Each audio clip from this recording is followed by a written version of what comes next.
Welcome back to जागो दुनिया चांद रात स्पेशल. मैं हूं फारूक हसन, मेरे साथ मौजूद हैं Sundas Jamil and we have the beautiful Saba Faisal with a beautiful daughter Sadia Faisal. बिल्कुल जी.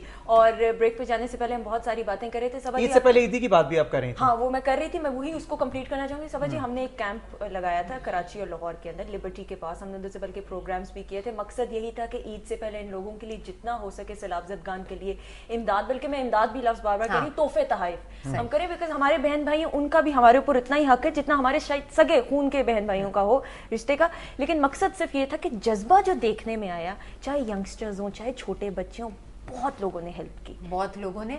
और आप कह रहे हैं ना तोहफे तहाइफ, हम इमदाद की बात नहीं करते, ये आपने बिल्कुल सही कहा. क्योंकि हमें जो सुनने में आया, जो देखा, सिर्फ उधर गरीब लोग नहीं हैं जो बर्बाद हुए हैं, वो बहुत लैंडलॉर्ड थे, सफेदपोश लोग बहुत हैं, सफेदपोश और नहीं बहुत अमीर लोग भी थे जिनकी जमीनें और घर वगैरह तबाह हो गए, जो मेरे ख्याल में सारी जिंदगी अपने हाथों से देते रहे हैं. और अब उन्हें अगर आप उनकी मदद के नाम पर कुछ देंगे तो शायद उनकी इज्जत नफ्स मजरू हो. और सबा जी, जो हमारा कॉन्सेप्ट था ईद से पहले ईदी का, वो यही था कि ईद पे ऑब्वियसली एक हमारा मजहबी त्यौहार है, खुशी का त्यौहार है. हमारी कोशिश थी कि ईद के दिन से पहले उन तक इतना सामान पहुंचाया जाए कि वो हमारी खुशियों में चलो पूरी तरह ना मना सके लेकिन एटलीस्ट शरीक हो सके. तो हमने फिर वो 27वीं को हमने ट्रक्स यहाँ से रवाना किया मुख्तलिफ एरियाज़ में, जनूबी पंजाब के, खैबर पख्तूनख्वा के, सिंध के. वो ट्रक्स पहुँचेंगे, सामान लेके वहाँ पे सामान डिस्ट्रीब्यूट होगा. बहुत से आर्टिस्ट गए हैं जो जिन्हें हम कवर करेंगे लाइव. वो ईद जो है वहाँ पे उनके साथ वहाँ पे मौजूद होंगे सैलाब मुतासरीन के. तो ये एक छोटी सी कोशिश है. देखें जी, अच्छा बुरा वक्त आता रहता है और कौमों पे, बड़ी कौमों पे जो है वो तो उन्हें आजमाइश कई मरतबा गुजरना पड़ता है और हम इस आजमाइश में तो इंशाल्लाह ताला गुजरेंगे और लोहा बन के निकलेंगे. और मेरे ख्याल में ये पहला डिजास्टर नहीं है. इससे पहले बहुत, मेरे ख्याल में हमारे जब से पाकिस्तान बना है बहुत डिजास्टर आए गुजर गए, लेकिन चूंकि अभी मीडिया इतना एक्टिव हो गया और मीडिया ने इतना लोगों को अवेयर कर दिया है कि लोग अब ज्यादा टेंस होने लगे हैं, लोग ज्यादा इन्वॉल्व होने लगे हैं, लोग ज्यादा उन लोगों के गम में शरीक होने लगे. अवेयरनेस बहुत ज्यादा हो गई है मीडिया की वजह से. अच्छा, मीडिया की आप बात करें, अवेयरनेस की, आप तो खुद न्यूज कास्टर रह चुकी हैं. उस जमाने में तो मुझे बताएं कि जब न्यूज पढ़ते होंगे आप लोग, अभी तो प्रॉम्प्टर्स वगैरह हैं तो आसानी, उस जमाने में थे प्रॉम्प्टर्स के? नहीं भाई, मैं बहुत पुरानी नहीं हूँ, प्रॉम्प्टर के जमाने आउट ऑफ क्यूरियोसिटी में पूछना चाह रही हूँ. टेलीप्रॉम्प्टर तब भी होता था, तख्त पे आने की खबर इन्होंने सुनाई थी. वो सीट तुम्हारी है, वो रिजर्व्ड हुई हुई है तुम्हारे लिए. नहीं, टेलीप्रॉम्प्टर तब भी होता था. और मैंने टेलीप्रॉम्प्टर से ही न्यूज पढ़ी है.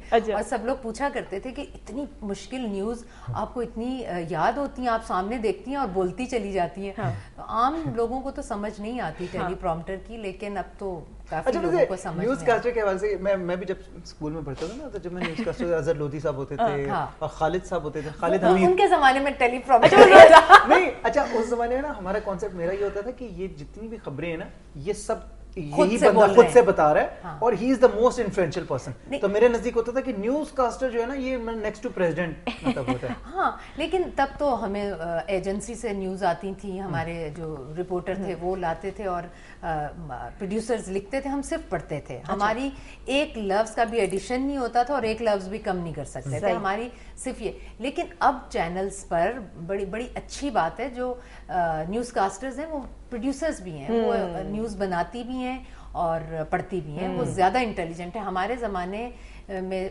सिर्फ उर्दू बहुत परफेक्ट हुआ करती थी, अब वो परफेक्ट नहीं रही, लेकिन और बहुत सी क्वालिटी जो है वो इंग्लिश बन रही है, वो हाँ इंग्लिश लैंग्वेज. अच्छा सादिया, मुझे तो बोलना, आप कुछ कहना चाह रहे हो? मैं ये कहना चाह रही थी कि टेलीप्रॉम्प्टर जरा डिफिकल्ट नहीं हो जाता अब नहीं पढ़ने में? वो प्रैक्टिस हो तो टेलीप्रॉम्प्टर तो प्रैक्टिस तो आपको साइकिल चलानी ना आती हो तो आप कहेंगे साइकिल. अच्छा, लेकिन आपको शौक नहीं कभी हुआ सादिया? चलो मॉडलिंग हो गई, एक्टिंग का भी आप कह रहे हो कि मैं सोचूंगी, लेकिन ये कि कभी न्यूज कास्टिंग मुझे नहीं, मुझे बड़ी ड्राई लगती थी. मैं अम्मा के साथ जाती भी थी, इनको देखती थी पढ़ते हुए, मुझे लगता था कि बहुत डिफिकल्ट है काम. अच्छा, न्यूज कास्टिंग के उसके लिए आपकी आईसाइट भी परफेक्ट होनी चाहिए, फिर आपको पता होना चाहिए, आपको फ्लुएंट होना चाहिए इन लैंग्वेज, उर्दू स्पेशली उस जमाने में.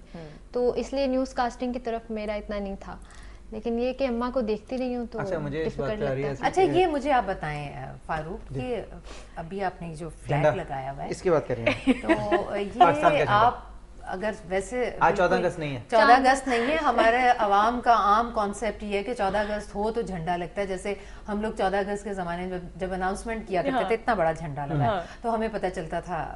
تو یہ ویسے سارا سال لگائے رکھنا چاہیے تاکہ احساس اندر ایک رہے. بڑی اچھی بات ہے. آپ محب وطن پورا سال رہتے ہیں. اچھا میں آپ کو بتاؤں کہ اکثر لوگ جو ہے نا، میں یہ آپ you are not the only one, جتنے بھی لوگ مجھے ملتے ہیں نا اور جب دیکھتے ہیں تو پہلی بات کہتے ہیں یار آج کوئی خاص دن ہے، آج کیا ہے، 11 ستمبر کیا 6 ستمبر کیا ہے، آج 14 اگست ہے. نہیں تو یار یہ جھنڈا کیوں لگایا ہوا ہے؟ تو یہ ہم نے شاید وہ بنا لیا ہو کہ یہ صرف ان دنوں تک جو ہے نا یہ جھنڈا 25 دسمبر ہو یا کوئی اس پر ہے. یہ بالکل غلط ہے. میرے خیال میں پاکستانیت جو ہے نا دل کے اندر ہوتی ہے اور اسے دکھانے کے مختلف طریقے ہوتے ہیں. میں جب بات کرتا ہوں پاکستان کے حوالے سے میں ویسے ہی ایموشنل ہو جاتا ہوں، جذباتی ہو جاتا ہوں، پتہ نہیں، آئی کانٹ کنٹرول اٹ. اور دوسری چیز یہ ہے کہ ابھی جن حالات سے ملک گزرا ہے نا، میرے خیال میں اس وقت سب سے زیادہ یونٹی کی اور پاکستانیت کی ضرورت ہے. جو آپ کی اس بات سے ایک بات میرے بھی ذہن میں آئی، بڑی اچھی بات. ہم کراچی میں ٹرانسمیشن کر رہے تھے اسی حوالے سے، ایک آرٹسٹ نے بہت اچھی بات کہی. اس نے کہا کہ میرا ایک سجیشن ہے جو میں گورنمنٹ کو دینا چاہ رہا ہوں کہ آپ ہر روز، اگر کتنی عوام ہے ہمارے پاکستان کی؟ 18 کروڑ عوام اگر ہر روز 1 روپیہ کسی فنڈ میں جمع کرے تو ایک دن میں 18 کروڑ جمع ہو جاتا ہے. ٹھیک ہے.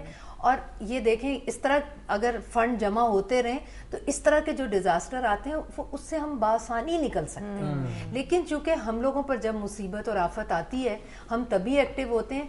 اس وجہ سے یہ سب جو ٹینشن اور ہماری عیدیں خراب، ہماری شب براتیں، سب کچھ اسی میں بہہ جاتا ہے. اگر ہم تھوڑا سا پری پلان کر لیں کچھ ایسا اچھے وقت کے لیے، برے وقت کے لیے، اچھے دنوں میں، تو میرے خیال میں لیکن یہ اسی کانسیپٹ کی آگے آپ نے آف شوٹ بتائی ہے کہ 2 کروڑ لوگ افیکٹ ہوئے ہیں، 16 کروڑ تو اسی طرح کر سکتے ہیں. اب آپ اگر لاہور میں، کراچی میں، شہر میں بیٹھے ہیں جہاں سیلاب نہیں ہٹ کیا، یا پنڈی اسلام آباد میں بیٹھے ہیں، تو آپ تو آلموسٹ مور اور لیس نارمل زندگی گزار رہے ہیں جتنی سیلاب سے پہلے گزارے تھے. تو اگر یہ 16 کروڑ جو ہیں 2 کروڑ لوگوں کا ہاتھ پکڑ لیں اور کہیں کہ جی یہ بھی ہمارے بہن بھائی ہیں، ہمارے ہم وطن ہیں اور ہم سب پاکستانی ہیں، تو میرے خیال میں ہم وہی آپ وہ جو پاکستانیت اور جذبے کی بات کر رہے ہیں نا، اسی کی ضرورت ہے. یہ کلیکٹیولی ہوتا ہے، کسی ایک دو کے کہنے پر تو نہیں ہوتا. کلیکٹیولی ینگسٹرز میں کیا ہے جذبہ؟ مجھے یہ بتاؤ کہ اکثر لوگ کہتے ہیں کہ چلیں جی جو اسٹیبلشڈ لوگ ہیں، ریناؤنڈ لوگ ہیں، امیر لوگ ہیں، وہ تو چلیں کرتے ہیں، لیکن جو ینگ ہماری جنریشن ہے، آپ کی جو آپ کے کلاس فیلوز ہیں، یونیورسٹی فیلوز ہیں، وہ کیا سمجھتے ہیں؟ وہی میں بتانے لگی تھی کہ we as the student have done lot for them. جس طرح آپ دیکھیں کہ لامس اسٹوڈنٹس، ان لوگوں نے بھی بہت کنٹریبیوٹ کیے، بہت ڈونیٹ کیے انہوں نے. پھر ہماری پنجاب یونیورسٹی سے بھی بہت اسٹوڈنٹس ہیں جنہوں نے کنٹریبیوٹ کیا ہے. تو یہ کہ اسٹوڈنٹس وہ ذرا یوتھ ہے تو ان میں ذرا جذبہ زیادہ ہوتا ہے، انرجی زیادہ ہوتی ہے، تو وہ کرتے ہیں اور کرنا چاہیے. مطلب وہ پین فیل کرتے ہیں، وہ اسی طرح although they have not been through it but still they do feel the pain. Obviously. لیکن یہ بھی some people have become so desensitized towards pain جو نہیں ہونا چاہیے. ہمیں چینج لانے کی اس کے اندر ضرورت ہے. اچھا ایک بریک لینی ہے، بریکس بار بار آ رہی ہیں لیکن کوئی مسئلہ نہیں ہے، باتوں کی ہم بریک لے رہے ہیں. اسپیشلسٹ ہو گئی جب بھی بریک لینی ہوتی ہے ایک دم سے. ہاں اور ایگزیکٹلی، اور یہ میری طرف اشارہ کرتے ہیں کہ بریک لو. یہ سندس کو چیک بھی لینا ہے اور ہر کوئی ایگزیکٹلی بریک بہت ضروری ہے. صبا جی نے کام کی بات کر دی، اب میں نہیں بولوں گی. بریک لیتے ہیں، واپس آتے ہیں.